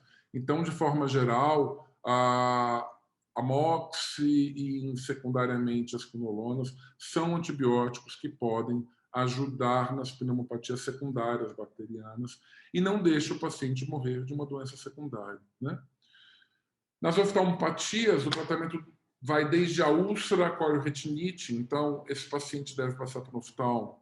Essa úlcera superficial vai ser feito um tratamento tópico, prevenindo as infecções secundárias com antibiótico. Gatifloxacina, tobramicina são alternativas interessantes. Mas cuidado, esse paciente não produz lágrima ou produz uma lágrima de baixa qualidade. Consequentemente, ele vai perfurar esse olho. E muitas vezes vai ser necessário o recobrimento dessa córnea com tecidos diferentes de conjuntiva ou lentes secundárias, ou fechar esse olho até que essa lágrima tenha uma produção adequada e a gente possa evitar essa úlcera. As alterações neurológicas oftálmicas ou neurooftálmicas muitas vezes são responsivas a corticoide, seja tópico, seja sistêmico. Dificilmente, como a maior parte dos livros colocam, fazer doses de dexametasona de 2,2 miligramas, isso é uma loucura, não faz sentido algum. Uma dose de 0,1 miligrama por quilo de dex equivale a 0,7 de prednisona. Se você fizer meio miligrama de dexa, isso equivale a 3,5 miligramas de prednisona, a dose mais do que imunossupressora para o cão. Então, cuidado com as extrapolações que a gente tem com trabalhos publicados sem muito critério. Então, a neurite óptica ou a uveíte no cão com sinomose, doses anti-inflamatórias de prednisona e mesmo de dexa são suficientes para o controle disso. Dificilmente você vai ter que entrar com doses imunossupressoras para diminuir a inflamação. Pelo contrário, você vai causar mais imunossupressão nesse paciente. E nesse contexto, os imunomoduladores são interessantes porque vira sempre uma celeuma para o médico veterinário, né? Todo mundo sabe, todo mundo já passou por isso, ou já recebeu um paciente sendo tratado por sinomose, ou já pensou em tratar sinomose. E a discussão é, tem sinomose, entra com imunoestimulante ou entra com corticoide. E aí? Posso fazer isso? Entre os imunoestimulantes, a gente tem soro de animal tratado, soro hiperimune, vacina endovenosa, leucogen, né? Todo mundo adora usar leucogen, timomodulina, e sempre o que não sabe que tem usa meticortem, que é o corticoide. E aí, podemos usar, de qualquer forma, todos eles? Eles são antagônicos, e aí? Bem, pensando em soro hiperimune, né, que a gente nem sei se ainda vende no Brasil, sinoglobulin, canisglobulin, enfim. Pensando em soro hiperimune ou mesmo em vacina endovenosa, a gente não tem muito certo ou errado, porque tem pouquíssimos trabalhos publicados e que, obviamente, requerem muito mais informação. Mas pensando na extrapolação farmacológica e na imunologia e na infectologia, a gente precisa tomar um pouco de cuidado em relação às indicações. Primeiro, se eu tenho um paciente com alteração neurológica, soro hiperimune ou vacina endovenosa não faria sentido algum, porque eu já tenho uma resposta imunitária levando a um quadro de desmelinização. Então, dar mais anticorpo para desencadear mais inflamação local não faria sentido algum. Então, um cuidado que a gente tem que ter. Pensando em um paciente que tem somente a fase sistêmica, talvez a presença de anticorpos possam neutralizar a chegada desse vírus no sistema nervoso central. Isso pode ser legal. Então, se por acaso optarem em usar algo assim, que use na fase sistêmica não neurológica. Vacinas endovenosas, a gente, na verdade, o que se usa no Brasil é a PUP, que é a fração parvo-sinomose. Se for usá-la, use uma PUP, que é essa fração, não as vacinas que têm lepto, por exemplo, dentro. Cuidado, porque o fabricante não recomenda o uso endovenoso. Ele endovenoso ou parenteral ou subcutâneo vai ter uma relativa produção de anticorpo rápida da mesma forma, então não faria grande diferença o uso de uma forma ou de outra. Fato é, não use na fase neurológica, se for utilizar. Faltam trabalhos que subsidiem o uso e que digam sim, a gente tem uma resposta legal. Não há nada de fato que diga isso. Leucogen, timomodulina, levamisol. Posso utilizar? De novo, depende se é na fase sistêmica ou na fase neurológica. Neurológica, não. Sistêmica, talvez. Leucogen tem muito pouca utilidade, muito pouco trabalho, de fato, publicado que mostra sua efetividade, tanto para seres humanos quanto para cães. E o uso do corticoide? Bem, como eu falei para vocês, não há necessidade de chegar em certas doses preconizadas em alguns livros. Livros, inclusive, de muito boa qualidade. Se for utilizar, talvez como um anti-inflamatório, numa fase ainda crônica da doença, na encefalite crônica, ou para reduzir o status inflamatório que pode causar a presença do vírus, mas não necessariamente com o uso de uma dose imunossupressora. A gente já não tem mais resposta imunitária, porque o vírus destruiu a defesa primária desse paciente. Então, entrar com um corticoide numa dose imunossupressora pode não ser uma alternativa realmente legal e pode piorar mais do que ajudar de fato. Então, é esse cuidado que a gente tem que ter. No desenhozinho, de novo, da fase aguda, imunoestimulante poderia até estimular a resposta imunitária que está bastante destruída. Imunossupressor, na fase crônica, na dose anti-inflamatória, poderia ajudar também. Agora, trocar essas fases pode não ser muito interessante, não. Mas ninguém pode falar certo ou errado, porque faltam muitos trabalhos. É difícil a gente estudar sinomose, porque, primeiro, não há como a gente montar modelos experimentais, porque o comportamento do patógeno é muito diferente de indivíduo para indivíduo. Não há uma homogeneidade nos grupos infectados para que a gente possa estudar o efeito das drogas e possa comparar de forma adequada. Então, é um desafio o estudo da sinomose, de fato, né? As alterações neurológicas, elas têm que ser tratadas, obviamente, como qualquer outra doença que causa alteração neurológica. Então, as crises convulsivas precisam ser tratadas com diazepam, fenobarbital, brometo. Se tem doença secundária, utilize antibióticos que ultrapassem a barreira hematocefálica, pensando em tratar tóxico, neóspora, por exemplo, sulfacontimetropin ou clindamicina. As mioclonias, a gente não tem nada de fato que seja muito bem responsivo. A gente tem aí inúmeras indicações, etna, organo cerebral, gabalon, piracetama, ixeletina, procainamida.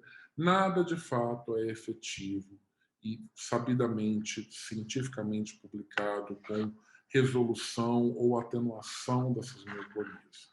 Mesmo porque a mioclonia na sinomose ela tem origem central e também periférica. Então, definitivamente. E agora tem ainda a canabidiol tentando se utilizar, que a gente mal tem direito ainda às biodisponibilidades e drogas e doses que possam ser efetivas ou que de fato sejam efetivas para isso. Então, a gente tem que ter muito mais estudo para poder indicar e subsidiar o uso dessas drogas. Para a mioclonia, a gente não tem muita coisa que de fato seja responsiva.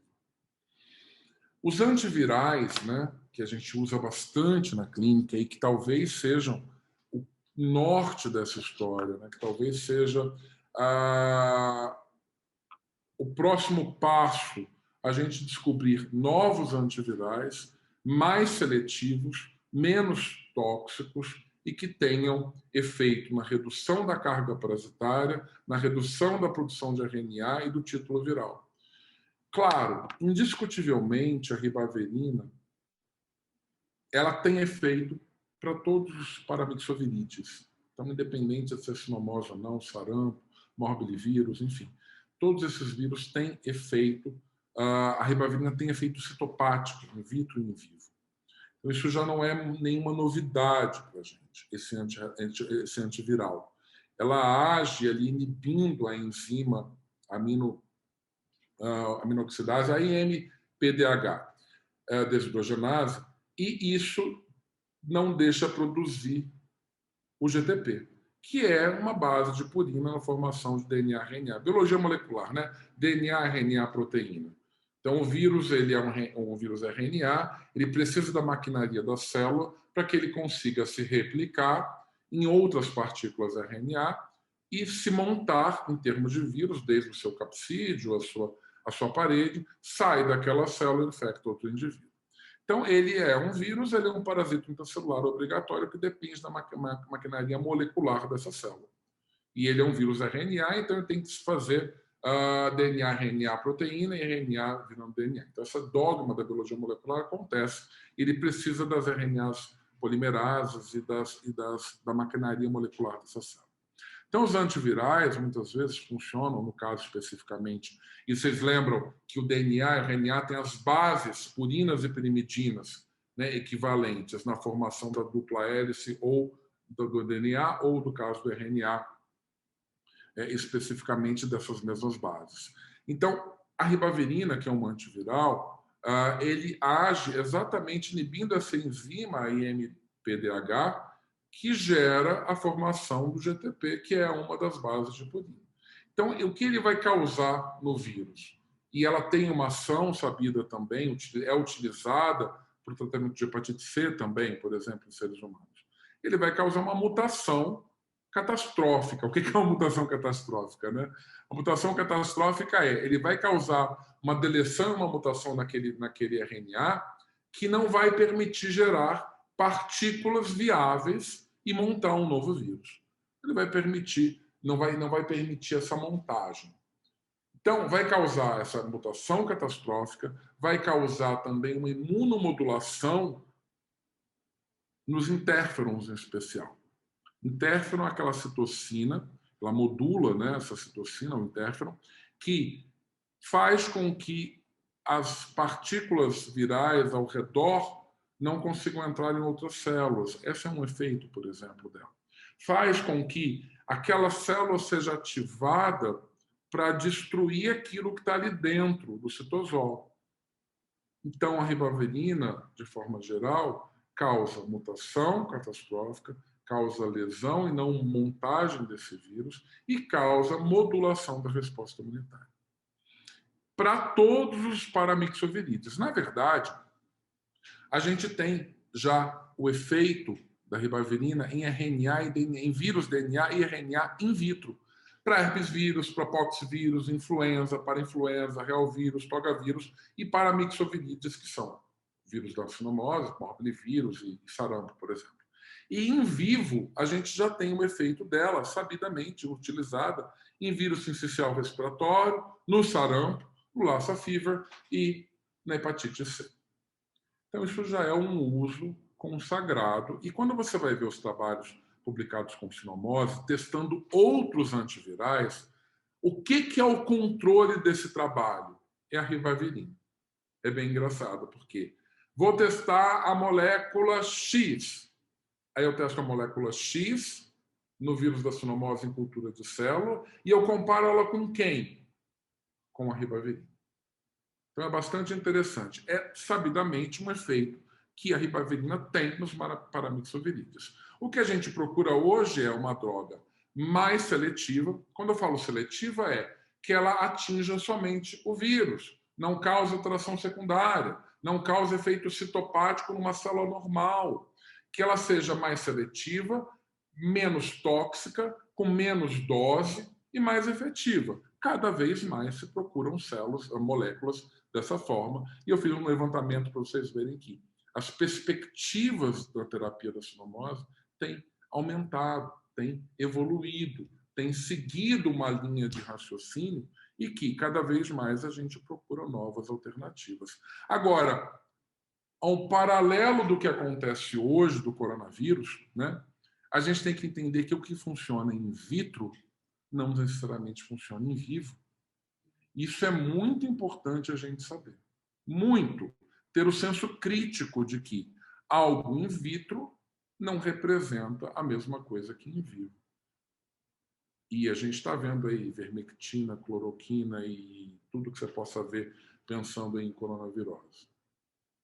É algo que a atualidade nos traz, a pensar um pouco mais. Quando vocês percebem aqui a comparação da ribavirina, ela foi efetiva e foi seletiva, pensando que a concentração vai aumentando e mais eu vou matando vírus em 24, 48, 72 horas. Então, esse gráfico foi mostrado em cultura de célula. E comparativamente ao EICAR, que é uma molécula derivada da ribavirina, mostrando que ele foi menos seletivo. Então, foi um teste que acabou não tendo a mesma efetividade que a ribavirina no efeito citopático. Mas a ribavirina não foi testada somente in vitro. A gente viu que em humanos a gente tem testes in vitro e in vivo para algumas doenças, entre elas paramyxovirídeos, que isso se equivale ao morbilivírus pelo teste que já foi feito in vitro, mas in vivo talvez seja uma das drogas utilizadas que tenham trabalhos, ou pelo menos um trabalho, que foi uma dissertação de mestrado, depois doutorado da Manja, utilizando cães naturalmente infectados, cães infectados, comparando animais tratados com ribavirina, com corticol, com prednisona, com ribavirina e DMSO e com as três coisas. E ela conseguiu mostrar que o grupo tratado com ribavirina e DMSO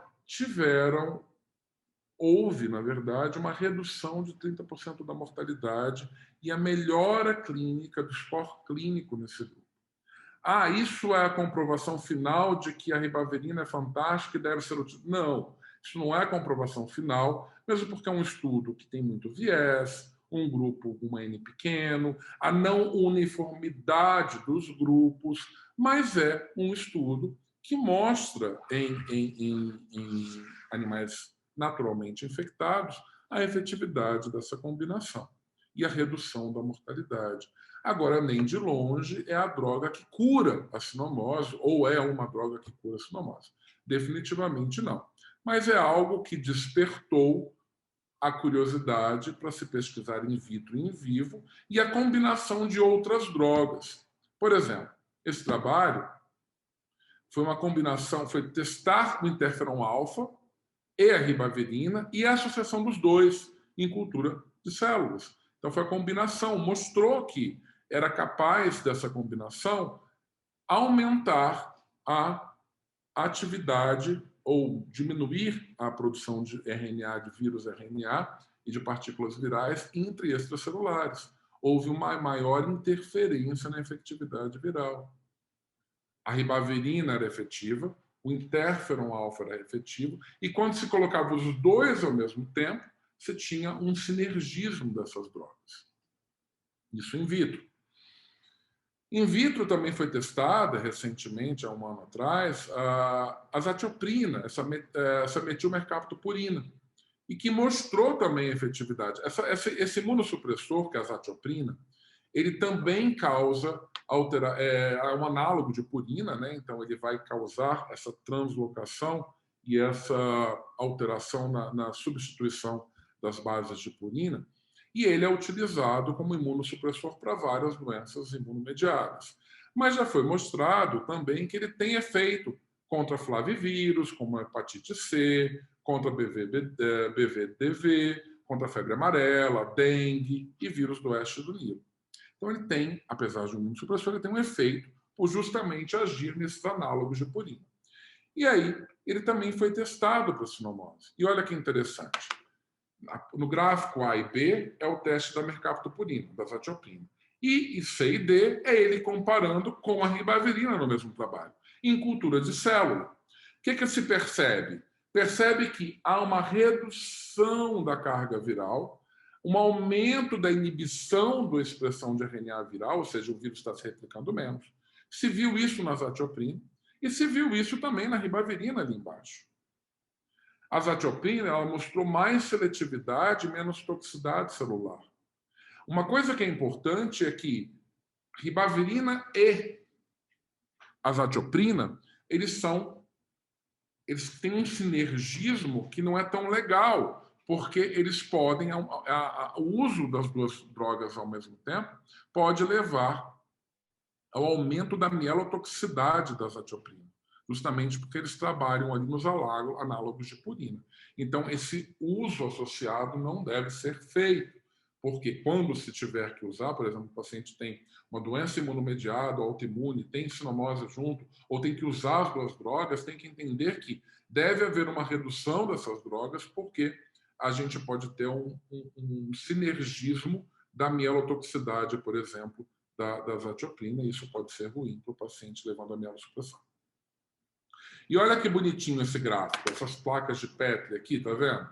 Em roxinho.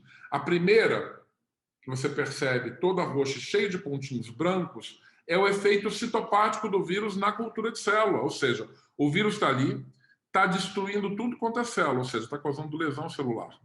Tanto no paciente tratado, que vai ser tratado com azatioprina, quanto ali embaixo com ribavirina.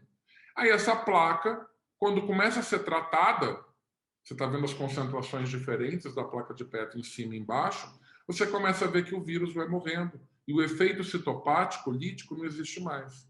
Tanto para a azatioprina, quanto para a ribavirina lá embaixo.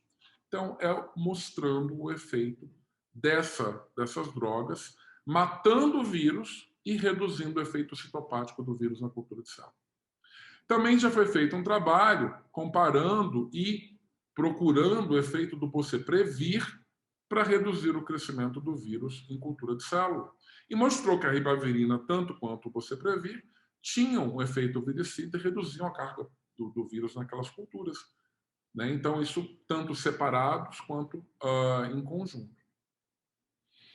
Recentemente, o ano passado, foi testado favipiravir, também um análogo de nucleotídeo, na verdade, uma endopeptidase, se eu não me engano. Essa droga ela é utilizada para algumas outras infecções virais e foi testada com bastante seletividade para o vírus da sinomose também.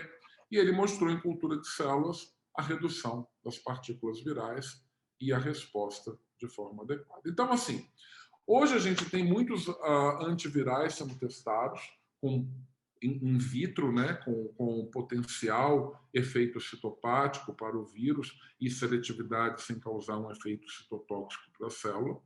A ribavirina, de fato, é a mais utilizada e talvez a única que tenha trabalhos publicados tanto in vitro quanto in vivo, né, com infecção naturalmente, com animais naturalmente infectados.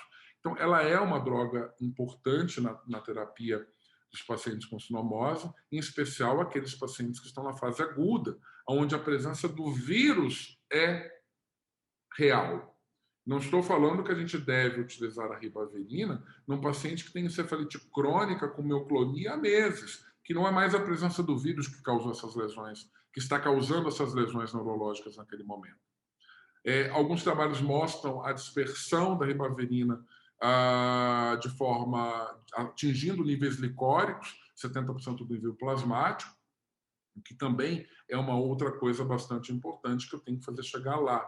O trabalho da Manja mostrou que talvez o DMSO levasse de forma mais fácil e carreasse melhor o sistema nervoso central. O problema da ribavirina no nosso dia a dia é que ela pode ter associação e ela induz anemia. Sim, a gente deve tomar cuidado com o controle desse paciente que está sendo tratado. As gastropatias que podem causar. Então, esses são os maiores problemas que a gente pode ter com o paciente sendo tratado com ribavirina. Agora, gente, tem muitos trabalhos publicados. Por exemplo, aqui, o própolis, junto com outros flavonoides, mostraram in vitro efeito citopático contra o vírus, matando o vírus. Na verdade, ácido cafeico teve efeito. Ou seja, daqui a pouco a gente vai servir cafezinho para tratar a sinomose. É importante a gente entender que o que tem efeito in vitro não necessariamente vai ter in vivo, e é importante se testar isso de forma adequada. Nesse trabalho, se comparou ribavirina, se comparou ácido cafeico e a associação dos dois. E houve redução de RNA e de título viral. Mas será que o que atinge níveis localizados in vitro, a gente vai conseguir fazer atingir em vivo? A dose tóxica é aceitável? É possível ser feito? Quando eu entro nessa máquina toda, vai ter o mesmo efeito? São as dúvidas que a gente tem. Então, e que nos remete à nossa situação atual de coronavirose, né? Então, o cuidado que a gente tem que ter em sair por aí dizendo que tal ou qual coisa funciona ou não. Um trabalho que é bastante legal, publicado, foi o uso de vitamina A com efeito citopático e viricida em ferrets. Então, mostrou-se que animais, como eu falei para vocês, ferrets têm muita alteração neurológica e a mortalidade é elevadíssima. Então, pegou um grupo com sinomose, ambos com sinomose, um grupo tratado com vitamina A em doses altas, outro não tratado. O grupo tratado com vitamina A não evoluiu por mortalidade dos pacientes, e o grupo não tratado evoluiu. E isso também já foi testado em crianças com sarampo em fase mais complicada. Então, a dose da vitamina A testada foi de 10.000 mg/dia via oral ou injetável, e que teve esse efeito tanto in vitro quanto in vivo. A gente não tem trabalhos pontuais em cães com essa droga de forma cega, randomizada, bonitinho, mas se extrapola da patogenia que acontece em ferrets. Vitaminas, de forma geral, podem ajudar o paciente de forma geral. Ou seja, a vitamina B modula o apetite, é regenerador, vitamina C tem papel imunomodulador, vitamina E é um antioxidante, e a gente está pensando na encefalite da fase crônica como um efeito de explosão respiratória e oxidação. Então, esses complexos vitamínicos podem ajudar de forma geral esse paciente e podem ser utilizados. Quando você pega o trabalho da Manja, a gente tem uma sugestão que ela coloca para os pacientes com alterações neurológicas da sinomose. Então, o uso de ribavirina, não mais como feito na dissertação dela por 15 dias, mas às vezes pode se estender até por mais tempo, 1, 2, 3 meses, levando em consideração, obviamente, a questão da anemia desses pacientes. Associação com DMSO, com vitamina A, com a prednisona em dose anti-inflamatória, vitamina C, vitamina E. E aqui eu faço um respaldo que a prednisona ela pode ser utilizada dependendo da fase de como esse paciente se encontra, tomando cuidado para que não leve a uma imunossupressão maior do que, de fato, ele já tem. A gente, quando vasculha a literatura, a gente esbarra na questão da célula-tronco, né, gente? E aí? Se a célula-tronco fosse fantástica, hoje o ator do Superman estava voando até hoje e tinha recuperado toda a medula dele. Não é bem assim, né? Hoje a gente tem o papel da célula-tronco mais como imunomodulador, de equilibrar o desequilíbrio, o desequilíbrio imunitário ou inflamatório. Quando a gente pega alguns trabalhos, a gente vê que a célula-tronco na fase aguda não teve um papel legal. Na fase crônica, estabilizada, na fase crônica, teve um papel mais protetivo. Então, uma aplicação a cada 30 dias, por 3 aplicações, é o que o pessoal da célula-tronco recomenda. Claro, tem que ter critério e bom senso. Não há tantos trabalhos publicados que respaldem o uso. Na fase aguda, não houve benefício, pelo contrário. Na fase crônica, talvez tenha havido algum benefício. Mas o que a gente precisa, de fato, são trabalhos duplos cegos, randomizados, e se perguntar a seguinte pergunta: e não fazer vai ter a mesma evolução? Então, é isso que a gente precisa entender quando a gente fala de medicina de forma geral, né? Mas tem trabalhos que respaldem tanto o uso na fase crônica de fato, preferencialmente na fase crônica de fato. Acupuntura, fisioterapia, e não entendo nada de acupuntura, gente, definitivamente. Mas a gente vê os pacientes tendo progressão melhor. Mas não me pergunte como é que a energia do meridiano que vai tendo lufas. Mas, normalmente, eu preconizo para os pacientes que têm alteração neurológica e precisam de acompanhamento. E, claro, fisioterapias também é muito importante para que esse animal reaprenda como seguir à frente com os novos caminhos nervosos e neurais que ele tem que fazer. Claro, muito carinho e amor, né, gente? Não adianta nada pegar o animal, largar na internação e ser abandonado. O proprietário, quando ele desiste, o paciente morre, né? É impressionante. A gente tem que ter o cuidado, e é uma doença que não se resolve com uma pílula de um dia para o outro. É uma doença que requer insistência, persistência, carinho, atenção, requer muito investimento financeiro e emocional de todos, da equipe médica e do proprietário, né? Bem, mas o mais importante é a gente tentar prevenir esse paciente, né? Vacinação, manejo ambiental, descontaminação são as formas mais adequadas da gente prevenir. Pensando em vacinação, gente, definitivamente o maior problema está ali nos anticorpos maternos e aonde para essa vacinação. Quando a gente termina essa vacinação e a gente transpor a barreira de anticorpos maternos. Então, quando a gente vê que os protocolos todos aí colocam para a gente começar a fazer a primeira vacina contra a sinomose a partir da 6ª semana de vida, e aí fazer 3 doses, a última dose vai estar na 12ª semana de vida. O que acontece nesse momento?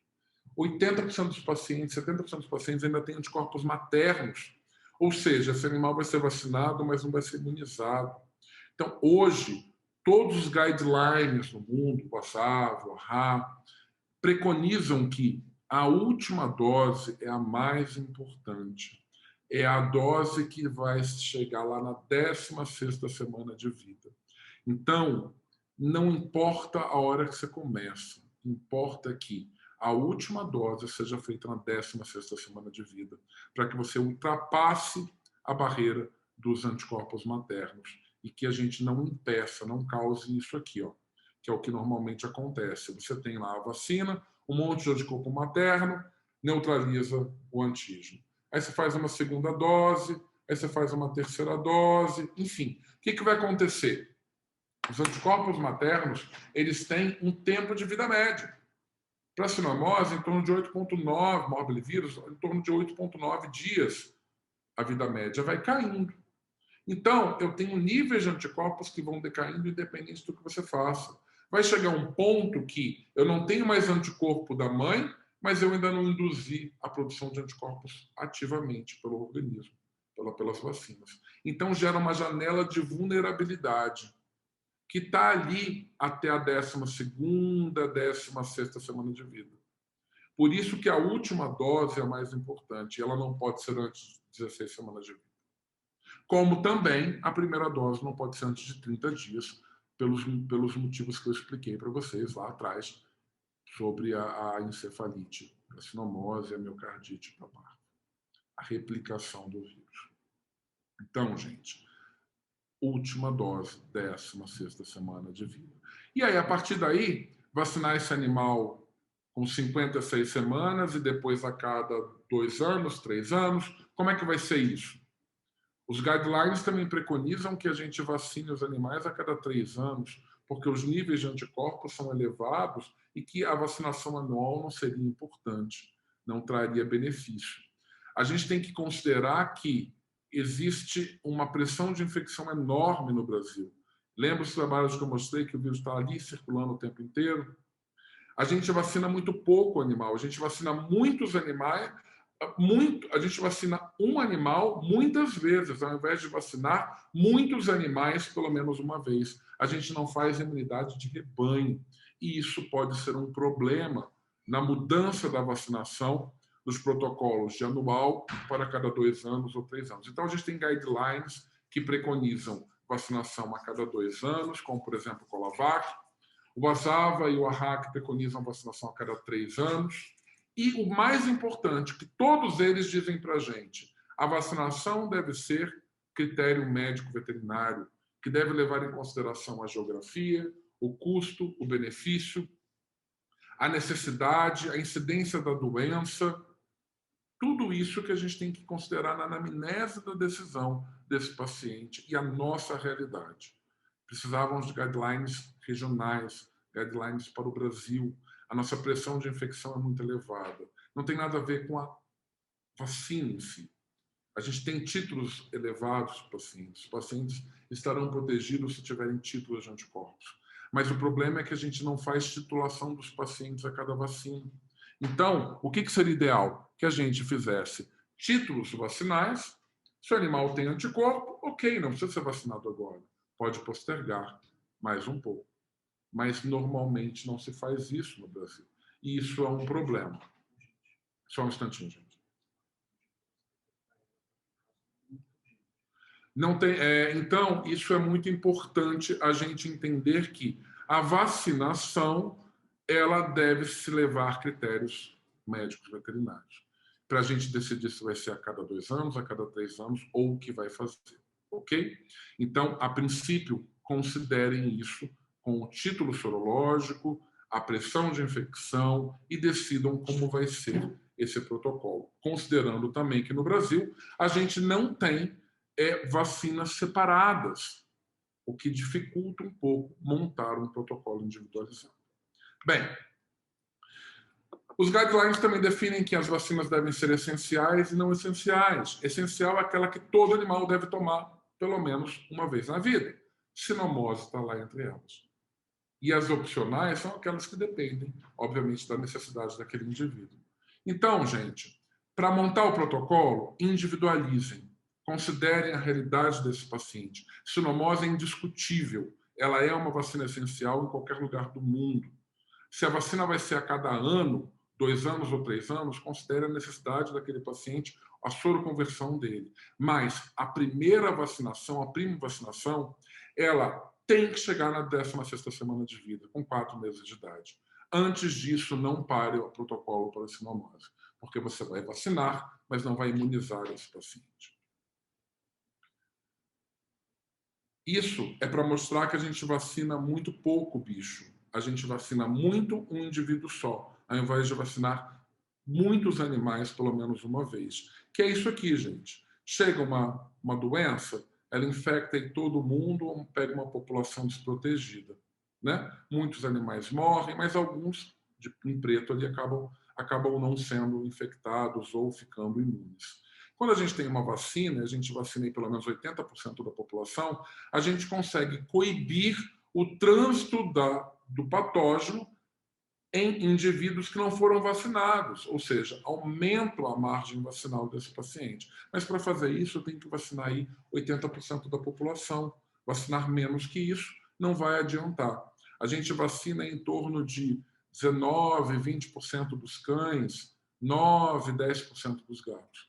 Então a gente vacina muito um indivíduo só, ao invés de vacinar muitos animais pelo menos uma vez. Isso não gera imunidade populacional. E aí, obviamente, a gente tem quebras e surtos o tempo inteiro.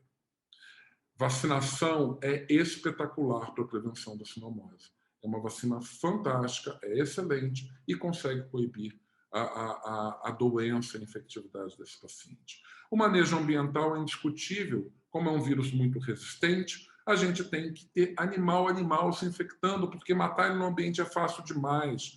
Qualquer amônia quaternária, qualquer hipoclorito, qualquer temperatura elevada por 30, 40 minutos mata o paciente. E eu vou fazer direitos iguais, se mulher limpa, homem também, ok? Então, é fácil descontaminar o ambiente, não é complicado. Claro, manejo de roupa, manejo de jaleco para quem interna pacientes é importante para não carregar de um animal para o outro, né?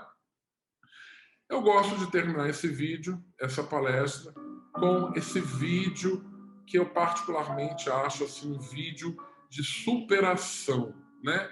Assim, a gente tem que pensar em diagnóstico diferencial, e é triste a gente ver o animal paraplégico, tentando se locomover, a gente já olha isso, já pensa em sinomose, mas cuidado, né? Tem safadeza envolvida nessa história também. Muito obrigado pela atenção e estou por aqui para tirar dúvidas de vocês. Segue lá no Instagram, é Paulo Tabanês. Se tiver alguma dúvida, manda inbox e a gente vai conversando, tá bom? Muito obrigado pela atenção de vocês.